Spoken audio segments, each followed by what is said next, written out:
This is not supportive for the gold and silver recovery narrative. That moment of failure that comes later is where everybody goes, never mind the yield, preserve my capital. And that's where gold and silver come out winning. We have to go first with the yield, the higher yield bad, gold pays no yield, the yield differential, it's zero on precious metals. Institutions and trading and prop firms and even central banks that have treasury systems own USTs and gold. So that leads to quick sell everything that isn't nailed down. And unfortunately, as the higher beta version, it's usually even less good for silver. Those that aren't being washed by this, like China, for example, are absolutely grateful for the extreme discount window that is being offered and will be absolutely gorging, my opinion. America is certainly at the center of the story.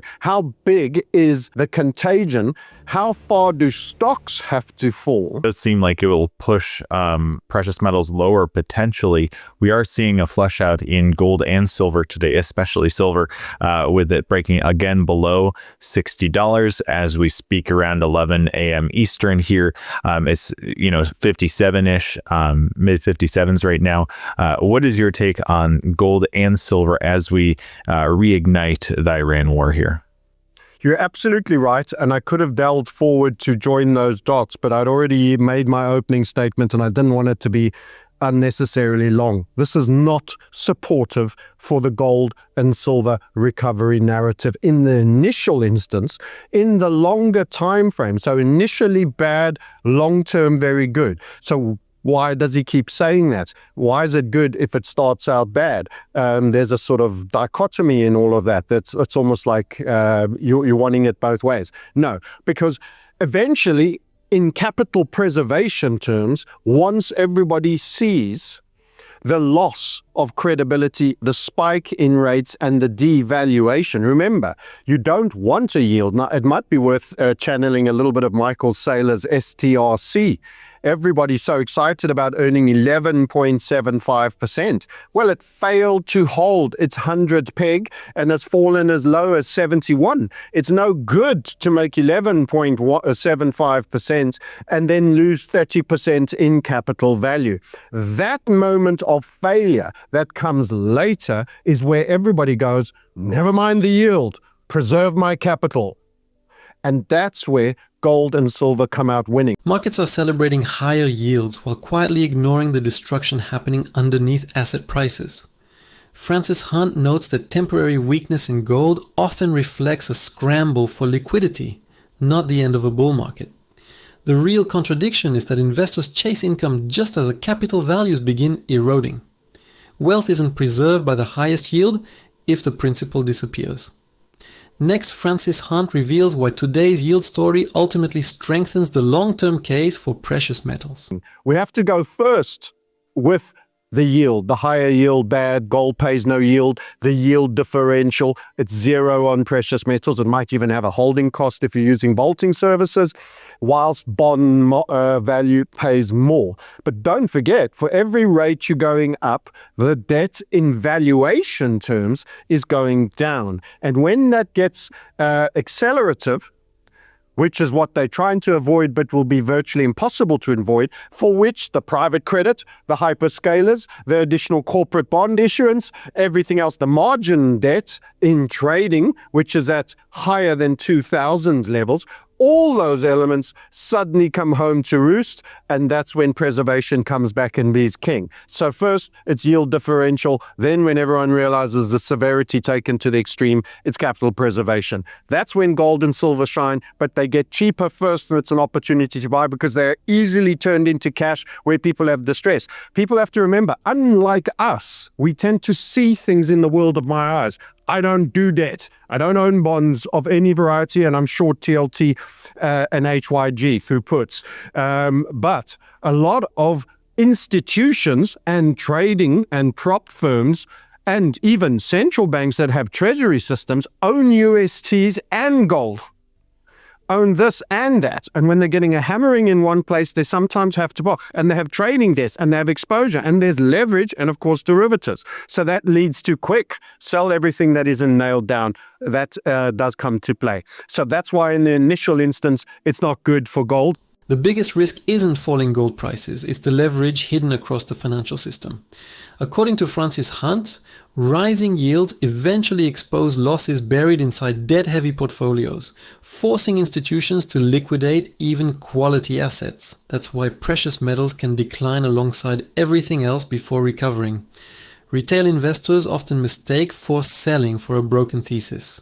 Next, Francis Hunt exposes why institutional liquidations create buying opportunities that headlines consistently misinterpret. And unfortunately, as the higher beta version, it's usually even less good for silver. Those that aren't being washed by this, like China, for example, are absolutely grateful for the extreme discount window that is being offered and will be absolutely gorging, my opinion. And I expect to continue to see the shift from west to east on precious metals. Let me hand back.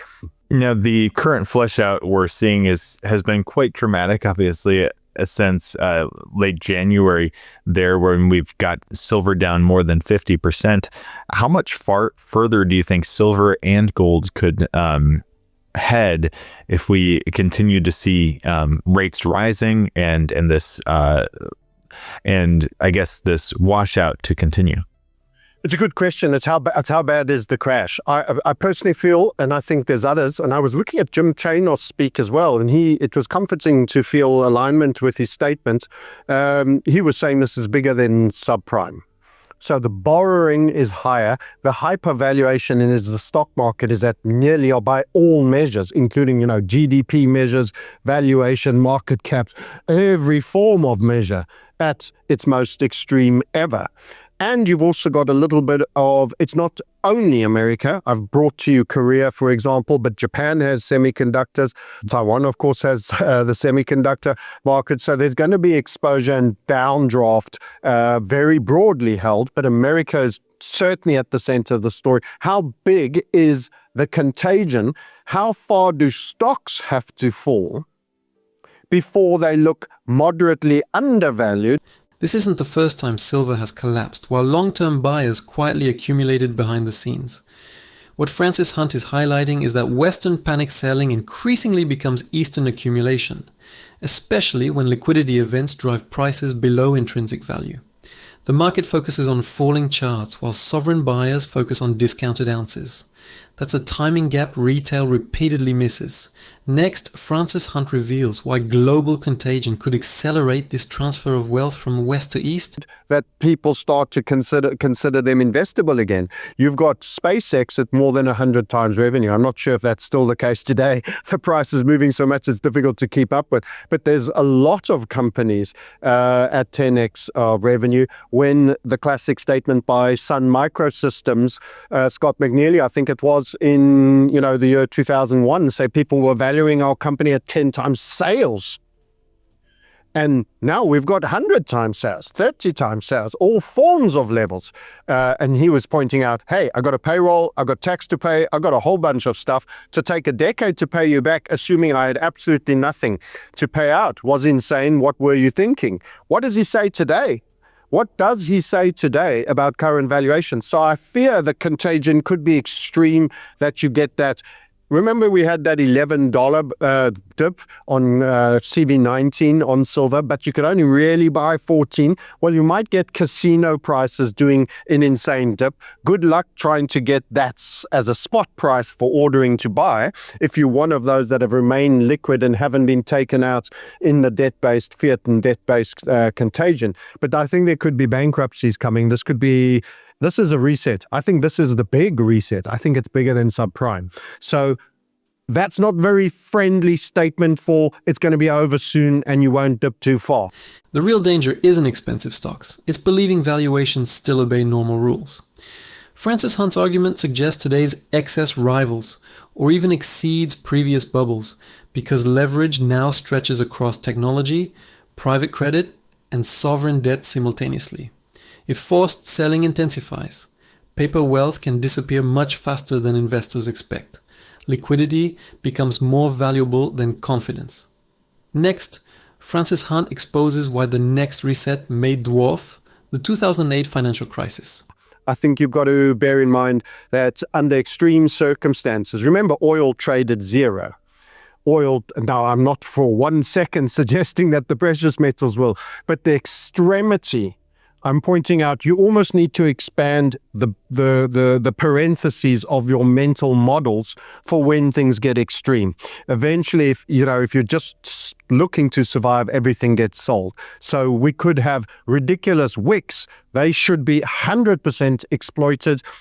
If you're not leveraged and you're not overexposed to the stock market, there's going to be a doomer moment and you're going to get the buying opportunity of a king, and that should be exploited. So I think there could be further downside, and it might shock in the extreme, but it won't last long once the preservational narrative ceases. What should be the strategy for our viewers? And obviously we can't give financial advice, but if you look back at what happened, for example, in late January of this year, we saw silver drop like $40 in a day, right? So anybody looking to time that, if you, I know I had clients who were, it was $100 and then later the day it was $90 and they're like, oh, I want to buy the dip. It's $10 down, and then it went all the way to $74. So it's like, obviously you can't pick the bottom, but what are the signs that you look for that signal times to buy? Because obviously there can be, I guess, false signals in a sense, because people are not thinking it could go as low as it eventually does. The biggest opportunities usually arrive disguised as financial panic rather than optimism. This is where Francis Hunt's thesis shifts from predicting prices to preparing emotionally for volatility that forces weaker hands out. Investors with cash and patience often benefit while leveraged traders become sellers at precisely the wrong time. Discipline matters more than perfect timing. Next, Francis Hunt reveals the overlooked signal separating a temporary bounce from a true market bottom. Yes, and that's volatility. I find volatility one of the most useful things. And when you were describing that particular day, you actually mentioned multiple decimals that were falling. You mentioned 100, 80, 90. I think you went as far as 70 on the day. So those were tens. That's obviously very high volatility. You are playing catch a falling knife if you jump in, even at the 70 there. Not that it was a bad entry, but now you can see we're at 55, 57, I think. Let's have a look. I think it looks like 57 at the moment, and there's still that possibility for a little bit more in what will probably be one of the most unique economic events to come, because it's credit, it's tech, it's hyper-valued stocks that need unwinding. Eventually, the travails in the debt market will weigh on the stock market. That's when it becomes real for everyday Joes. And that's also when I see the cover of the contagion will lead to a lot of layoffs. And that's why it's hard to buy, because it's peak pessimism. It's very hard to be buying aggressively and utilizing your liquidity when neighbors on both sides of you have lost their $300,000 a year tech jobs that they were working in, and you're going in big buying gold and silver, because it's cheap right now. Wife's going, well, shouldn't we keep some buffer, dear? There's a tendency to do that, but that is the finger pulls. Markets rarely ring a bell before genuine opportunity appears. They create fear instead. Francis Hunt knows that volatility isn't merely noise. It's evidence of stress spreading from debt markets into everyday employment and consumer confidence. By the time headlines acknowledge recession risks, much of the repricing has already occurred. Emotional decisions become investors' greatest liability. Next, Francis Hunt unravels the technical pattern he believes signals when forced selling is finally exhausting itself. Wait for the volatility to reduce. Wait for marginally lower lows. So if I were to just drop a time frame on the events you were describing, you were talking about, that's a super candle there. That's very high volatility. You need the volatility to reduce. And as we teach, you often get 3 clear-cut waves of selling. For us, this is one big one. It came in an A, B, C, D. Why? Because we looked at gold. Gold largely retraced. So that's one big wave. This is, we called a head and shoulder on this, by the way. Head and then a shoulder. You only recently made that target to the downside. And we're waiting for a third selling impulse. And you can see this is a flag. Once you've made a target to the downside, you get a rally, but it's not recovery, it's a rally in downside. So because of our technical nous, I wouldn't suggest every layman that doesn't have this go about trying to pick the bottom, but I'm explaining in this situation how it all played out. You've got a bear flag dip with a pole that's over there to make to the downside potentially before things could come. And you've got a third cycle up, and then another possible down. Then we think we're done with the 3 impulses we're expecting. And that's what makes this hard. We're not ready yet for the climbing. And now you're getting real disinflationary events, which will actually kill a lot of money. Sharp rallies often tempt investors just before another leg lower begins. According to Francis Hunt, shrinking volatility matters more than catching the exact bottom because panic usually unfolds in recognizable waves rather than a single collapse. Technical patterns become useful only when they align with deteriorating macro conditions. Patience can outperform prediction. Next, Francis Hunt reveals why disinflation may pressure markets far longer than most analysts currently expect. When debt gets written off, what happens is money that was borrowed into existence technically no longer exists and it gets closed down. It's a bit like a black hole. It just sucks in what once was. So the excess liquidity that was provided now gets taken out. You actually get a degree of dollar strength during that period. When I say strength, it's not because it's fundamentally well supported, but because you've had such a proliferation. Any marked reduction in that acceleration of M2 and provision actually causes a shock to the system, sees a lot of assets re-rate, and actually sees holding cash actually turn out very well, providing it's not in a bank getting failing and bankrupt. Let's say cash notes at home, for example, you avoid the counterparty risks of the system. So actually holding some cash out of banks that are in any way compromised, and I would suggest to Westerners, as always, having bank accounts and jurisdictional holdings of dollars outside the system could be very beneficial. So you could actually have a dollar shortage and a mini surge, and that could be disruptive for gold and silver as well. So on the downside here, a lot of people are pointing to the $50 level being key support, but do you anticipate for silver we could go lower than that? Anything is possible if the scale is vast. The big difference between us and everybody else is everybody else is in a framing of a cup and handle. They've done this. And that's your $50 mark.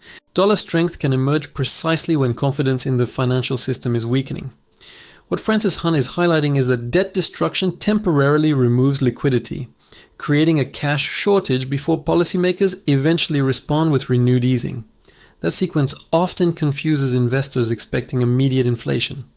Understanding liquidity cycles protects portfolios better than reacting to headlines. Next, Francis Hunt exposes why popular technical support levels may fail during systemic stress. In terms of how we have positioned and when we got long, we were in on a macro Hunt volatility funnel setup, which is a bespoke setup that we focus on.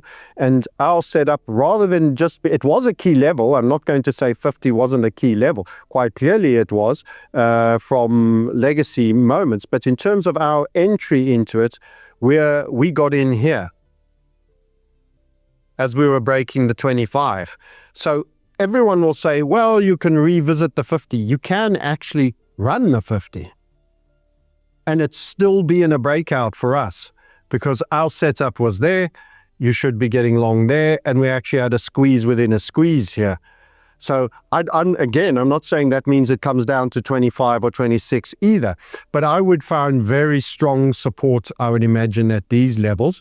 I think you will have a degree of support at the 50 level, but that doesn't guarantee. You should just be a blind buyer there. If it's still expansive and moving $3 or $4 a day, and the volatility hasn't died down, you could get washed out and you can have a super wick go down, even if it's just for a day in one particular week of the summer. And I'll also highlight as a little sidebar on the summer, Elijah, we said sell in May and go away. We said new Fed chair, and we said especially now with the hypervaluation, sell in May and go away. We haven't traded long side on the precious metals for quite some bit. Popular price levels attract attention, but markets rarely reward obvious consensus. Francis Hunt's argument suggests volatility should determine positioning more than psychological round numbers, because forced liquidations can temporarily overwhelm support. Blindly buying simply because everyone expects a bounce creates unnecessary risk. Process consistently beats prediction. Next, Francis Hunt reveals why seasonal patterns may still matter despite today's unprecedented macro backdrop.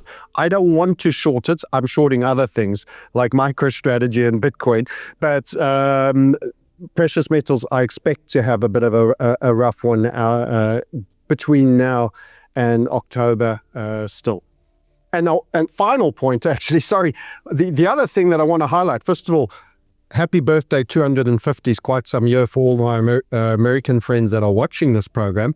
I know it must already feel like last year because Hormuz is warmed up, gold is slipping, a whole bunch of things are going down since your July the 4th. But did you note that there wasn't that revaluation? I want to just remind people, we're in precious metals for the certainty, the mathematical certainty that will be given grudgingly, inch by inch, with many moments like now, not knowing how far down we might come down. We are not in a once-off swing, Hail Mary lottery ticket for our enemies, the statists, to go and reval us up to the sky. And they won't give you tips and hints and QAnon type nudges on Twitter and all of that. They don't help you get rich, as you saw with Donald Trump's tax return on the crypto. So a little extra point thrown in there for good measure. The biggest investing mistake is confusing wealth preservation with chasing spectacular gains. This is where Francis Hunt's thesis shifts toward patience, arguing that precious metals are insurance against long-term currency erosion rather than lottery tickets. Short-term volatility doesn't invalidate that purpose. It tests conviction. Investors focused only on immediate price swings often abandon protection before they need it most.